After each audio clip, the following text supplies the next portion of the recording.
What's going on, you guys? We're back. Another warm-up, another workout, all kinds of stuff to talk about today. We got a little different format for the workout, so I want to make sure you're clear on what's going on. We're going to start with a movement that's going to be specific to what we're doing, at least for the dumbbell portion of this in the workout. So we're going to begin with a single dumbbell deadlift, okay? But we're doing snatches in the workout, and I want this to mimic the snatches that we're going to do. So we're going to just hold on to one dumbbell, and we're just going to deadlift it, okay? We're going to do 8 of them, which means 4 per side. And typically we hold dumbbells if we're doing deadlifts kind of along our body, along the outsides of our legs. This time we're going to have it in front of us, right between our feet. So I'm going to stand up.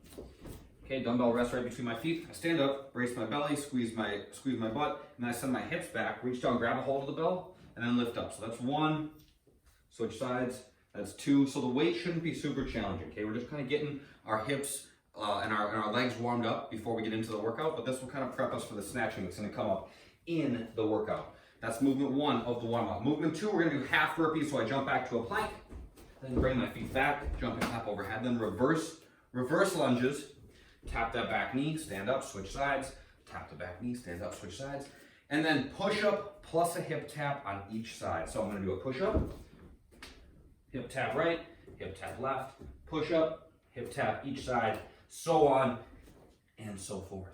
All right, so the workout. The equipment version of today, we're going to do a 6-minute EMOM, which means every minute on the minute for 6 minutes, you're going to do 12 to 16 alternating dumbbell snatches. So if you guys got heavyweight, do a little less. If you got lightweight, do a little more. We're looking for roughly 40 seconds of work, something like that per minute. So as I mentioned, the prep for the first movement that we did in the warm-up is going to prep us for the snatches. So that deadlift is going to be the bottom portion of a snatch. Okay, so if I set up in the same way, dumbbell right between my feet, brace my back in the same way. I reach down, grab a hold of the thing. I'm going to open my hips and come all the way up to overhead. All right, you guys can switch either this way, meaning on the way down, touch and go, or else you can just set the dumbbell down, transition hands and go, okay? A little bit of a rep range there. You get to choose what makes the most sense for you. Choose if you're going to choose 12, do your 12. If you're going to do 16, do your 16. There should be a little bit of time off because these things will start to add up. So you need to look for at least 20 seconds of rest per round. Every minute on the minute for 6 minutes, you do that number of snatches, then you rest for 2. Okay, so if it's on a continually running clock, you'll rest until the 8-minute mark. And then at the 8-minute mark, you're gonna begin another 6 minutes, but this time it's an AMRAP format, so we're just gonna continually cycle through 9 burpees and then 6 to 8 dumbbell thrusters. So burpees we know and love, chest to the ground, these are full burpees, not like those only kind of fun ones in the warm-up, not those half burpees, all the way down, chest to the ground. And we pick up the dumbbells, and again, if you have heavy dumbbells, you can do 6. If you got lighter dumbbells, you can do 8. Squeeze your belly. We're gonna squat and then press. That's the thruster, all right? Remember that for the thrusters, we're using that squat to get the dumbbells to overhead. So it's not just kind of a slow stand-up, and then a strict press, that really sucks. You're trying to use that squat drive to get those dumbbells up to overhead every single time. All right, that takes us through the equipment version of the workout. Body weight is gonna follow the same format, but the EMOM movement is 16 jumping lunges. So make sure when you guys do your jumping lunges that you keep your same lunge mechanics consistent, despite the fact that you're jumping the transition from one side to the other. So when I step for a lunge, I'm stepping out a little bit, gently tapping that back knee. My front shin's vertical, my back knee's at 90 degrees. My hip is extended here, okay?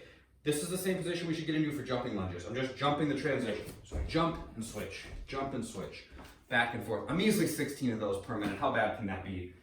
And then for the we rest for 2, and then the 6-minute workout after that, 9 burpees and 15 air squats. No big deal.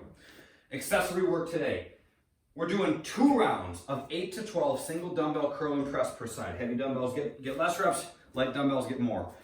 Whew, curl and press, no joke. I squeeze my belly, squeeze my butt, lift the dumbbell up to my shoulder, and then press. So we're trying not to use our hips, okay? It's a strict curl and press, all right? So 8 to 12 of those per side. If you can, maybe do 10, whatever, you should be feeling it by the time you get to your final rep. That's the objective there.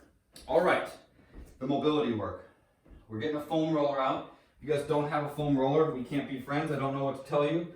Just kidding. You can roll up a couple towels, all right? So if you grab a couple beach towels or bath towels or whatever, roll them up so you got something that's a decent diameter.